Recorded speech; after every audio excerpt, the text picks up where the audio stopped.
ya mwiriwe mwaramutse, akanizere ko benda wowe ukurikiye Sky TV show, mu kiganiro Sky show umeze neza, umeze fresh, aho waba uherereye hose, aho waba uri hose, kamvuga ati haba amajyepfo y'amajyaruguru, haba uburasirazuba, uburengerazuba, hano mu gihugu cyacu cy'u Rwanda ko umeze neza, hanze y'u Rwanda ko umeze neza. So for right now tuje muri update, gusa ni update z'incamugongo, ni update mbi ku banyarwanda, abatuye hano mu gihugu cyacu cy'u Rwanda ndetse n'abatuye hanze y'igihugu cyacu cy'u Rwanda. Navuga ati ni inkuru mbi, ni inkuru y'incamugongo, ni inkuru twumvishe for right now, twumva yuko ari ibintu bitagakwiye ndetse ari ibintu bitubabaje. So for right now tuje muri update, ni update ebyiri ngiye kukugezaho, ariko cyane ndibanda kuri iyi no mukobwa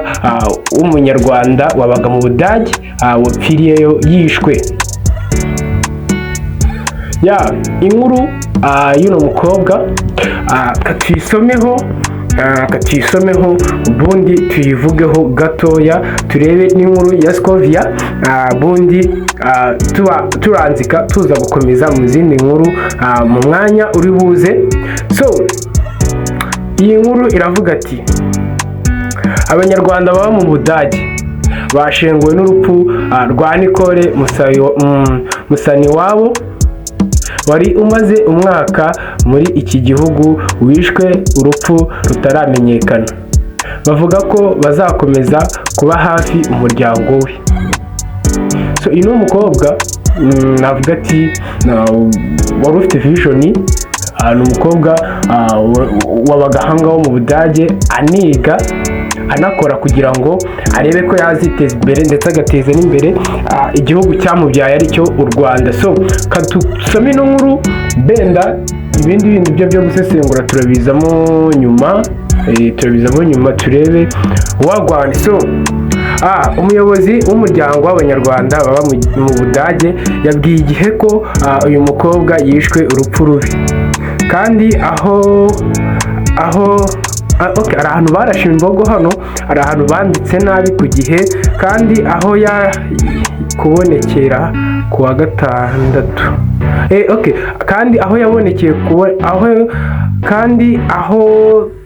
bo banditse kandi ngo aho taje kuboneka, ariko bari kwandika ngo aho yaje kuboneka ku wa gatandatu tariki ya 8 Ugushyingo 2024. So urumva aciyemo iminsi ibyo bintu bibaye, gusa twebwe ngaha tubimenye for right now, turaje tumenye impamvu bitari byamenyekanye. So inkuru irakomeza igira ati bamubonye ahantu mu mugezi, ni umuntu wamubonye yitambukira, ibyo polisi ivuga ni uko bamubonye amaze iminsi apfuye. So ni ukuvuga ngo polisi yo yamubonye haciyemo iminsi apfuye, ntabwo bavuga ko uwo munsi ari wo yitabyeho Imana.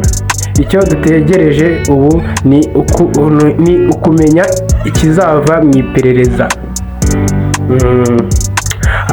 Inkuru igakomeza ivuga ati uyu mukobwa w'imyaka 26 yari amaze umwaka umwe mu Budage, ndetse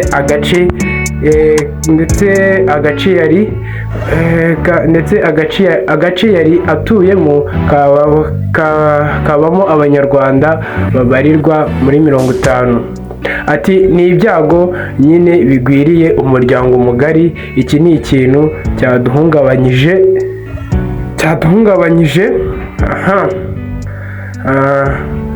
mu muryango hano w'abanyarwanda, kuko yari umukobwa ukiri muto, imyaka 26 yari afite imbere heza. Urumva yaje kwiga anakora, ubuzima bwe bwari bwiza imbere ye, none akaba yaragiriwe icyo gikorwa cyo kwicwa. Ni ikintu kibabaje cyane. Abatuye mu mujyi wa Stuttgart ku wa kabiri bagiye aho umurambo we bawusanze, bahashyira indabo n'urumuri.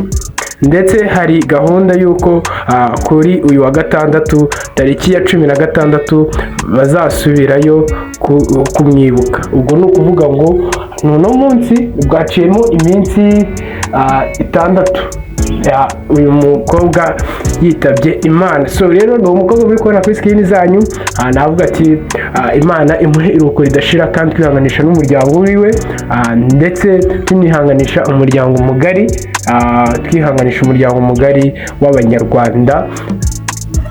nta kundi niyo si tubamo, ahantu hose hasanga urupfu kandi ahantu hose haba ubwicanyi. So gusa nyine nk'uko babivuze, yari umukobwa wari ufite vision, yari umukobwa navuga ati wari ufite iterambere rinini ndetse n'igihe kinini imbere ye, wenda nubwo tutamenya gahunda z'Imana. Gusa turihanganisha umuryango we, ndetse natwe ubwacu tugire kwihangana kubwo kubura umuvandimwe wacu. So dukomeze ku yindi nkuru y'Umutesi Scovia. Umunyamakuru Umutesi Scovia yatorewe kuyobora urwego rw'abanyamakuru bigenzura RMC, Rwanda Media Commission, asimbuye Clarissa Barore wari umaze igihe kuri uyu mwanya. Umutesi Scovia azongerezwa n'abandi banyamakuru 3 batowe, barimo uwo bita Girinema Philbert, akabamo w'igihe, akabamo n'uwo bita Rwanyange Aten, akabamo n'uwo bita Panorama na Nyirarukundo Savera wa RBA. So navuga ati congratulations kuri Scovia kuba hari izindi ntera agezemo for right now. Navuga ati kandi zishimishije zo kuba yaba umuyobozi w'abanyamakuru bigenzura. So navuga ati ni umwanya wa danje kugira ngo ujye kuba umunyamakuru mukuru wigenzura mu bandi banyamakuru, nuko baba bakubonyemo ubushobozi n'ubushobozi, ndetse navuga ati ni ibintu bya danje. So for right now is the update nari mufitiye, izindi update nakagaruka. Ciao byose kugeza gaho ni Sky again.